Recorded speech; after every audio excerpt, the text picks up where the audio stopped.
Seven, 6, 5, 4, 3, 2, 1. You'll never have the sacred stone. Oh, this you crazy mother. This is Eat and Drink with Ali Hassan and Marco Timpano, the podcast where back of house Ali and front of house Marco talk food and drink. Heads up, these two spent decades in restaurants, so some mature content and language is bound to come up. Get ready for Eat and Drink. Forks up. Are you good? I am good. I'm good. I'm excited about this dish, actually. Okay. I'm excited about this drink, though it may fail. Okay. All right, that's a great way to start. So we'll start. It's actually not only a bad way to start, it's a bad way to introduce. It's everything is bad. Even the way I was greeted when I walked into your home. How is that? I have a drink. I don't think it's going to be good. Well, come on. I didn't say it was going to be good. I'm hoping it will be good. I don't know if I'll succeed in making it based on where I'm making it. And, I'll tell you, first of all, you're listening to Eat and Drink. I'm Ali Hassan. That's Marco Timpano. Welcome to the show. Yes, welcome. We allowed you in at a strange time. Normally we start a little bit more professionally, but what do you get? First of all, this guy immediately self-deprecating as I walk in. That's not what I want. Right. I want a guy who goes, I got a drink for you. You're going to love it. I got a drink for you. Yeah. And you're going to love it. Except that I look at your tray and there's a banana in it. Yeah. And I'm like, what is happening here? Are you okay with bananas? I love bananas in a drink. All right, this is so I want to call. My expectations are very low. I want to call bullshit on something that. Don't call bullshit on bananas. No, I love bananas. Big banana's going to come down on us. They're listening to everything. It's in my mise en place here, Yeah. right? So here's the thing. I hate when drinks or cocktails are assigned genders. In other words, that's a manly drink. That's a womanly drink. That's all bullshit. My thing is, if a cocktail's good, it's good, and either gender is going to love it. Or whichever gender you subscribe to, you're going to love it. And if the cocktail's garbage, you're not going to like it, no matter who you are, right? It makes things tougher, though, when a banana looks like a penis, though, doesn't it?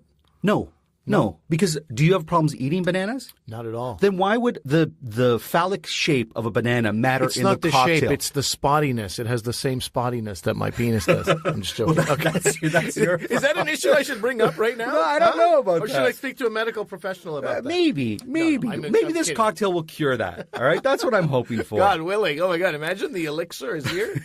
For the rash? So I did wash my hands because I'm going to be touching the banana and all of the fruit and everything we have there. So, and I want to say this. I'm going to make a daiquiri. But I'm going to make a banana daiquiri because it's cold outside. And my recommendation is when it's cold and miserable, if it's that where you live, make a tropical drink. I love it. It'll make you feel better. It'll make the shoveling of the snow, the ice on the road, matter a little less. Absolutely. All right, so a classic daiquiri, as we know from Cuba, is going to be 1.5 ounces of rum, half an ounce of simple syrup, an ounce of lime juice, and there you go. There's your daiquiri. What is the actual pronunciation? Is it that lazy white man pronunciation that you're doing? Is it daiquiri or daiquiri, or do we know? No idea. I'm okay, not, daiquiri it is. All right. Good. I'm not a student. Sometimes you come to the table with 1,000 different facts. We go back to medieval times and talk about details that I never thought would be brought up, and now now it's just a pronunciation question, and you're acting like I'm the jerk here. You know what? I say that because when I listen to our shows, I always sound like an asshole. I sound smug. I sound deranged. You're doing it again. Here, bring me this thing. I'm going to take a picture of it. Right. This is a hilarious. This is not what you think when you think you're going to drink with a friend. This is not what you think you're going to see. And banana. Maybe that's the problem. Maybe we need to have more drinks like this with friends. All right, so let's do this. So you have a banana, and I don't know how much of the banana I'm going to be able to actually put into this blender because I don't have the best blender. Yeah, you got a little. What are these called? The jet, the something, the wee guy, the wee fellow. Yeah, it kind of has like a mason jar handly thing. Yeah. Representing the vessel, right? Yeah. I'm going to put half a banana in this, all right? Because I'll take that tip off. Looks a little bit questionable. Questionable tip on the banana. I mean, it's just the disrespect to me as your co-host, to the banana, to the drink, to the Cubans. Everybody's getting shit on. All right, so half a banana. Then I'm going to use 1.5 ounces of light rum. I love dark rum, but you're not going to use dark rum in this daiquiri. It's primarily because in daiquiris, when you have the base of rum and lime, if you use a darker rum, it's going to make it an ugly color. Right? A dark rum with lime, it's not going to have a pretty color. And you're going to add simple syrup to it, so you don't need the sweetness of a dark rum if you're going to add. Well, actually, syrup. so this is a genuine question. You probably think, what's this dick going to say now? But I have a real question. If you have a browner banana, very ripe, do you need the syrup also, or sometimes you're getting enough sweetness from the banana itself? I think you might just go less than if you're concerned with that. So I can go less on that. If you're concerned with the sweetness of this, because I know I'm much more of a sweet fan than you are. Yeah, but as you wish. I'm going to make it. I'm going the way you. I'm going to make it the classic way that I have, and then if it's too sweet for you, too bad. That's how I'm going to deal with that. All right, so we want so accommodating, and thank you. Yeah.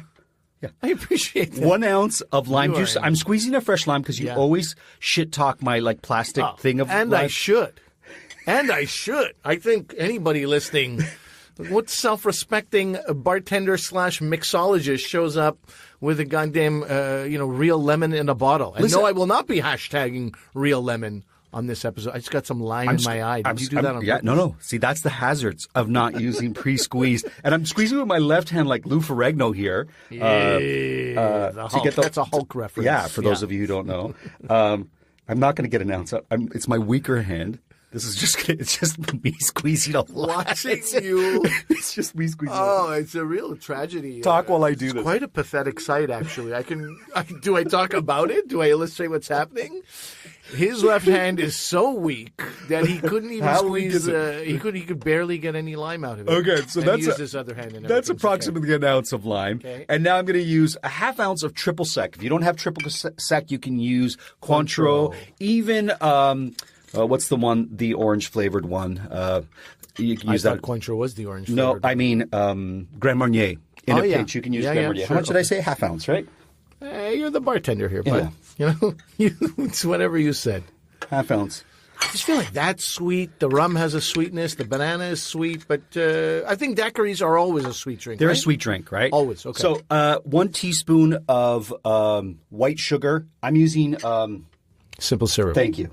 And I think that's a quarter ounce is 1 teaspoon. I'm going to use a quarter ounce. You were concerned? Let's keep it civilized here, huh? No reason to give ourselves diabetes right out of the gate. All right, so that's everything. I don't know if this is going to work, so forgive me if it doesn't. All right, that's just the way it's going to happen with this blender and ice. Yeah. Oh, this is going to suck. Is this going to? I don't know. Okay, you did it. Oh, fuck me. Now You're missing something, Oh, for right? fuck's sakes, I'm missing something. What a fucking disaster I just did. I'm fucking disasterized this. Oh, he forgot to put a cap on the blender, and now the base of his blender is full of banana and rum. Half the rum spills out. All right, I'm just gonna guesstimate now. It's too late to figure this shit out. All right. Oh man, this is a disaster. Stop laughing. I predetermined this by saying I don't know if this is going to work. Well, some people would use the blender right. That's what I would say. Yeah. Oh my god, it's on my jeans. Okay. It smells so strong of rum and banana in here. I'm gonna have to wash the whole Oh my god, I wish part. I'd taken pictures of that. Okay, I gotta. This is crazy. This is. Is it even plugged in? What the fuck? I should have tested this beforehand.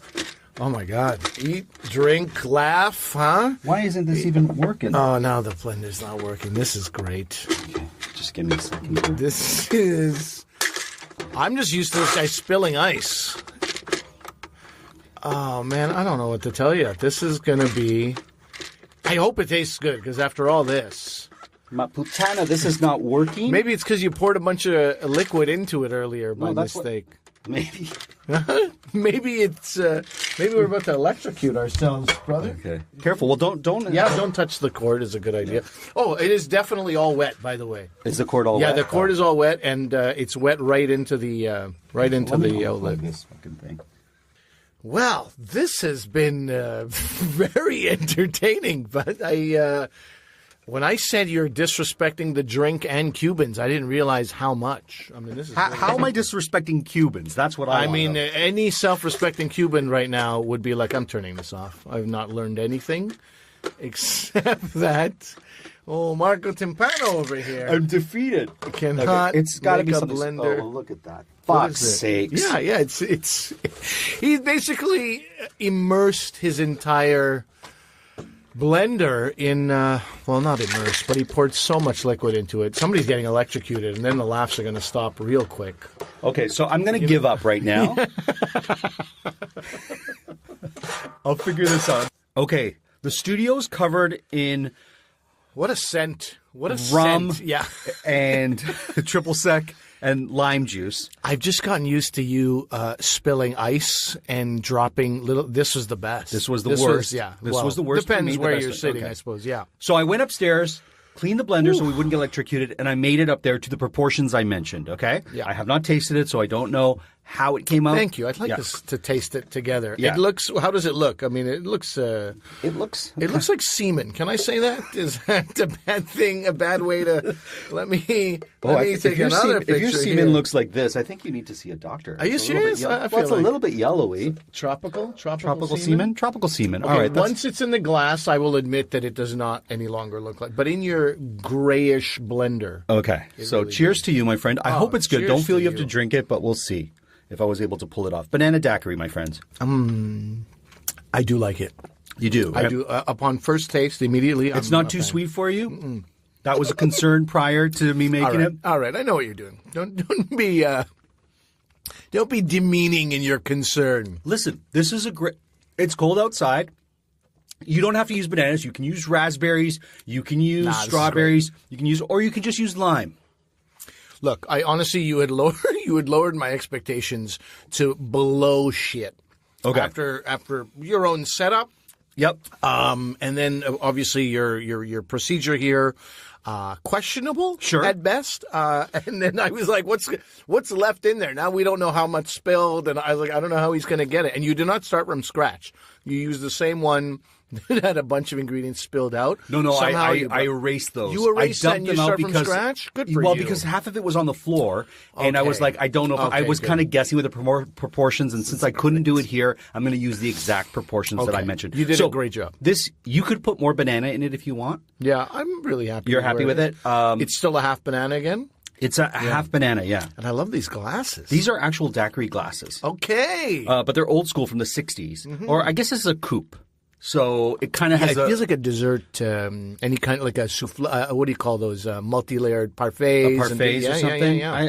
I know that a daiquiri should be served more in a glass that looks like this, so I went with the closest daiquiri glass I had. So there you go. Again, I love your glasses. Thank All right, you. great. What a comeback. What a huh? way to start, eh? I mean, you rose from the ashes. Oh, buddy. man, the And by phoenix. ashes, I mean a puddle of rum on the ground. I love daiquiris. Yeah. I love just lime daiquiris. I love margaritas. I love anything in that vein. But I wanted to try something different. Clearly, I made a mess. Clearly, I spilled shit because I don't know what I'm doing with a Absolutely. blender. No question but about that. At the end of the day, it's a great cocktail. And don't worry. So what? I spilled. I'm gonna grab a mop. I'll mop this up. No one got electrocuted. We're fine. Exactly. I mean, it was close. We were about to, but that's not you. I was going to lose you on. I mean, at that point, do I continue laughing, or I don't even know how to Always. work the laptop? Always. Do I just Always. keep it running and then keep we it see running later? Let's hear the siren of the ambulance, whatever it is, while you're chatting. Okay, so where do you stand on The these kind ambulance of? guys come down, and I'm like, "You guys want to try a daiquiri? We don't know what it's like." You're lying on the ground, pulsating. Okay. Where do you stand on these tropical sort of drinks? I mean, I think you nailed it. I'm not big on sugary drinks. So I Right. hear daiquiri, I think too much sugar, and I'm immediately reluctant. So that's why I enjoy this. It's That's not bad. because you might be used to what you get in those big restaurant chains like Moxie's or TGIF or whatever, where it's all sugar. It's not the actual ingredients. It's a syrup. It's not a proper daiquiri that's made with the proper lime. Like they'll use a sugary lime substitute. They'll make it very icy and it's sort of slushy. stuff It that's becomes it becomes a snow cone. I'll be honest with you. I think I've maybe had daiquiri twice in my life. Okay. I've had it maybe once when Sure. we were somewhere where it was daiquiri night, so it's cheap. And then one time I was with somebody who ordered it, and I was like, "What? Yeah. You know what? Why not? I'm feeling crazy. So I don't have a lot of experience with daiquiris, but I like this. When you I'm use back. those bullshit ingredients, so those highly sort of chemical Processed. or processed Yeah. or made to taste like the fruit, but it's not the actual fruit. Sure. It's a different beast. It's not what the bartender who made this drink set out for you to have, right? Yeah. Especially when it comes to tropical ingredients.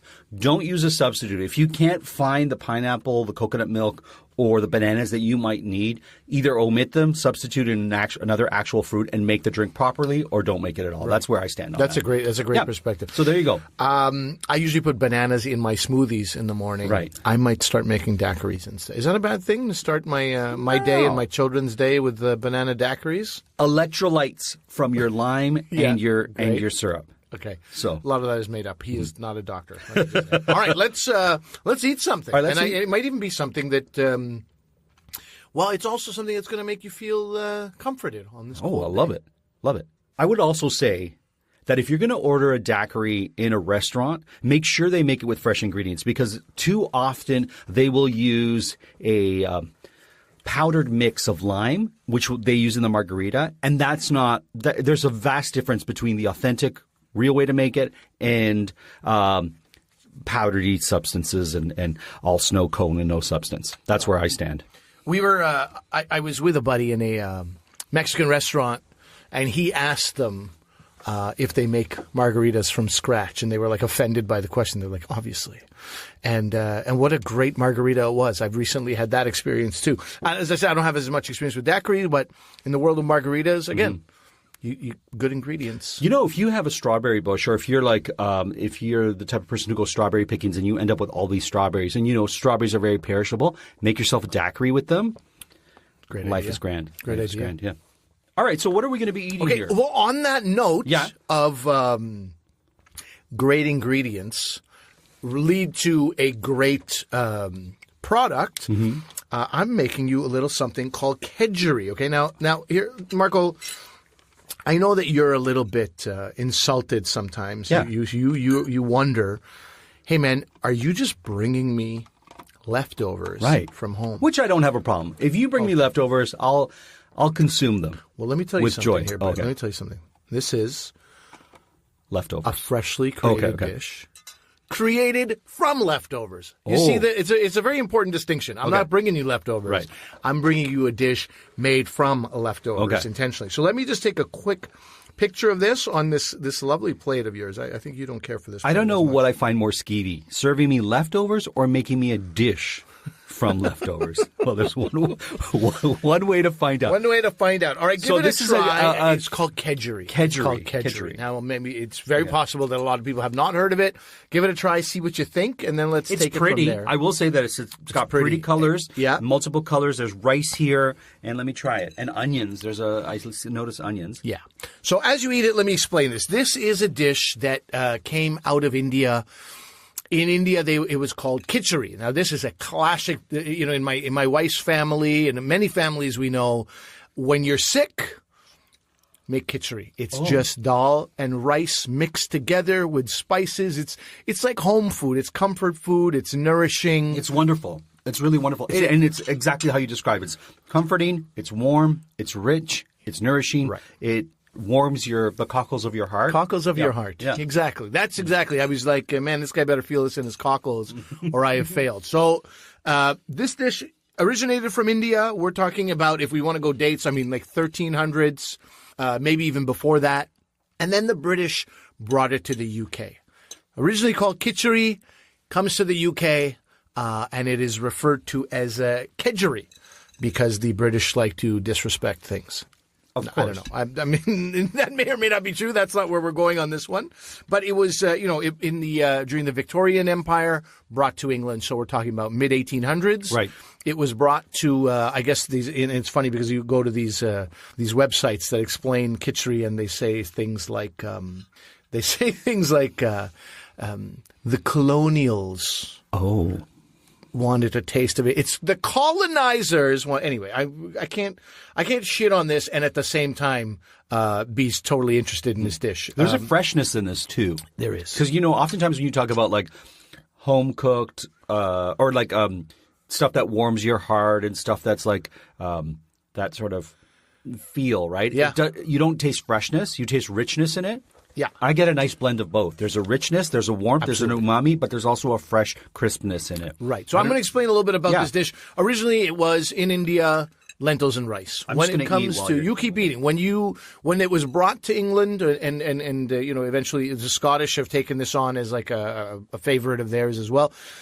It was somehow fish became part of it. Yeah. So haddock is the classic. And it's funny, you read some websites and they go, it should be haddock, but tuna and salmon can be used, although they are not traditional. Hey, you already stole it from India. None of this is traditional. The whole fish thing is not traditional. What would they just use in relax. India? No fish. They don't typically use it. Now, I'm sure in Kerala and Goa, and communities along the coast, fish is so plentiful that they probably do. But classically, khichdi is dal and rice, lentils and rice. So what I've done here is... You've used salmon. I've used salmon, as you just pronounced it. Did I pronounce it that way? Yeah. Jeez. What I thought, is salmon Russian in this dish somehow? He is. His spirit lives on in this. He's definitely eaten this. So the idea is that the rice was made with a vegetable stock and peas in it. So I have this pea rice pilau, as we call it, or pilaf. Yes. All right, so I have that. And so some people will make khichdi immediately, rice and lentils together, but typically you want to use cooked rice. So day before rice is ideal. That? When you use warm, fresh rice in a dish, it can really start to crumble and break apart. Oh. It retains its integrity, if we want to use that word. I do. When you use cooled rice. Same thing in any stir-fried rice. This is effectively a stir-fried rice. Okay. But the key with kedgeree is some kind of fish. So as we said, I did use salmon, and then for garnish. So what you got is you got rice. What I do is I saute some onions and some garlic. Okay. Then I add the salmon. Mm. There's a bit of spice heat to this. There's a bit of spice. I'm interested to find out. Yeah, you can when that comes up. Sure. So salmon. And then you can add some cumin seeds, Okay. which I did. Some chili flakes, Great. which I did. And those all kind of stir fry quickly together in some butter, and then you add the peas and rice, and you could be done at that point. But I also added basil out of respect for you and your people. Thank you. Was it a Genovese basil, or did you use a Thai basil here? Who gives a shit? Well, if you're going to respect my people, you can't just throw any basil. That's the joke. The joke is out of respect for you. Who gives a shit? Like we turn I don't the find respect it funny. to no. No. You're making fun of my culture now. It was Genovese basil. Okay. So it could be any type of herb, parsley, cilantro, chives, very, very common. Mm-hmm. And then always, obviously, lime, fresh lime. I appreciated that you it. used yellow peppers. Yeah? I hate green peppers. I can't digest them. I don't like green peppers either. Fuck those things, man. Yeah, ever since I turned 15, I'm like, I don't need this anymore. It was all dressed pizza when I was growing up. And it was always mushrooms, pepperoni, green peppers. I always peel that stuff off and throw Did you even then? Yeah, I can't stand them. Oh, okay. My mother grew up with them. They become blander and blander over My mother's time. tried to feed me. She goes, well, try these. They're grilled on their, what do you call it when you char peppers? Yeah. And she's like, try these. You don't taste it. I'm like, I taste it. I hate it. It repeats on me. No, okay, try Your mother these doesn't ones. know you No, very she's well. like, she makes me try every way she's made them, and I just hate them more and more. I hear you, buddy. Yeah, and then my mother-in-law would use them like crazy, and then finally we're like, look, we love your food. It's great. Enough with the green peppers. Enough with the green. So these are added closer to the end as well for a little bit of crunch. These are like small baby orange peppers. Okay. So I mince, I dice those, and They they're look in there. yellow to me. I believe that was a yellow because your plate is yellow and is distorting your vision. You don't think that that's an orange pepper? On what planet is this orange? That's yellow, dude. Once it's cooked, it's a little yellow. No, but it doesn't is change color when it's telling cooked. you what I brought out of the bag. I brought an orange pepper out of the bag. Well, it sounds like your subconscious told me it was yellow. Exactly. All right. Sorry, I jest. I tease you. You were talking about this dish. So then the last thing is also I had an omelet that I made, and I cut up the omelet into little squares. I diced up the omelet, and that's in there. That's a very classic thing to put chopped hard-boiled eggs on it or some sort of egg thing. And then occasionally, if you have no respect for yourself, you can put some raisins in it. That's not classic, but that does happen. I read that it had sultanas in it. Yeah, did you read that? When you showed me the thing, you were like, look, it's a British. It can. It can. Yeah, well, Who has contributed the sultanas to it? The Brits or the Indians? I mean, look, we eat biryanis and rice, rice dishes that also have raisins in India, but I don't know. I don't know. Where do you stand on the raisins? I love raisins. Ooh, I love raisins. I like in raisins food, in sweets, in like a buttered tart. Sweets. Yeah, sure. Take them. You're okay with it? Yeah, of course. Well, it's a sweet thing, and a sweet dish. It's perfect. It's at home. Once you start putting it in rice, I'm like, man, we had a good thing going here. Okay. We had some spice, we had some flavor, we had some freshness, and now the raisin cuts through that and brings this other thing that I'm like, I doesn't didn't need it brighten it up? It sounds like the raisin in this dish insults you, my friend. That's what it sounds like. It insults. It insults. I'm glad you read through exactly what I'm saying. Okay. I'm offended by raisins. Can I'm this trying be- not to be like you, though. I'm trying to be flexible. On No, these look, things. I'm going to call you on it because I always get called on everything. So I'm gonna, Damn it. Could this be a side dish? It could be a side dish. You know what this is, actually? Yeah, tell me. I forgot to mention it. This was when it was brought over, to Victorian England. It was reintroduced as a breakfast dish. Ah, This is breakfast. this is a great breakfast. This is to great start your day breakfast, with right? this. So this is why also it's typically leftovers because it's a hard one to How much would I prefer this when I go to brunch? You know, they put that little fruit cup as a side, terrible. and it's like Waste of everybody's time. cantaloupe, sorry-looking grapes, Yep. a banana that's gone a bit brown. Don't give me that. Give me this as a side dish, and I'll be happy.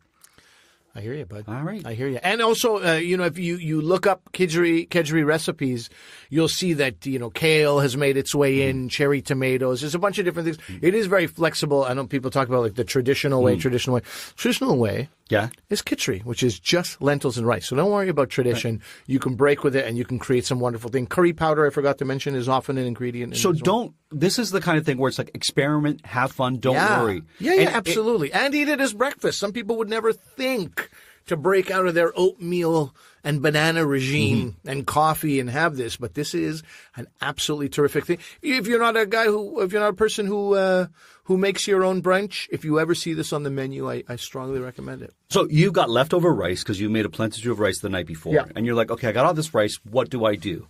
All right, let's saute some whatever I have. And is it safe to say, if you want to add fish to this, could you use canned tuna?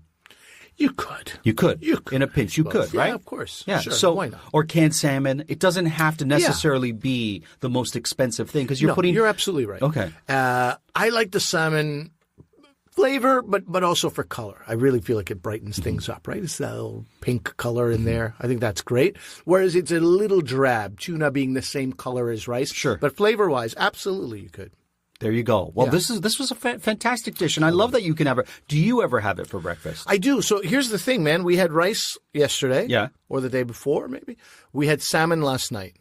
As soon as I have leftover salmon, I'm thinking Kedgeree. This is anytime I see leftover salmon, either I'm making Kedgeree or I'm regretting the fact that I didn't have rice or I could have made Kedgeree. I see. That's where we are. There you go. All right. Well, thank you for introducing this to me. All right. I'm going to have to learn how to spell it when I put it up on our episode. And which spelling do I use? The UK spelling? You or use the UK? I'm making the UK dish Okay. because there is the fish in it and there is a mess of other ingredients, so it's not the classic Kedgeree. But I'll tell people that. They can look that up as well. Send us your Kedgeree recipe. Yeah. And I won't even look at it, but just send it to us.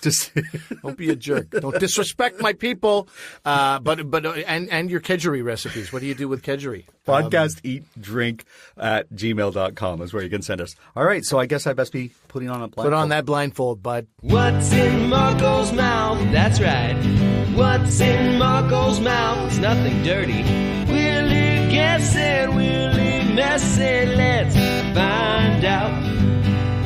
What's in Marco's mouth? Okay. I can't see a thing. Yeah, if you're not familiar with this part of the show, it's a segment that I've grown to love, and I actually don't know why Marco continues to do it, but I'm not going to ask those questions. I'm set up to fail no matter what. Yeah, sort of. Yeah. Sort of, I would say. Because people are like, who is this? People are thinking, who is this asshole who thinks he can taste and figure out things, that he's got a super tongue or something, right? In my defense, I didn't make you that asshole, right? You were sort of born that way. I and guess. You created that persona Sure. yourself. So, Sure, I okay. mean, I don't want this coming back on me somehow. I'm going to try to be lighthearted on the next episode and just be a nice guy. And people are like, oh, you know what? I like that, Marco. It's like the Tom I and like Jerry that guy. when they're friends. Yeah. All right.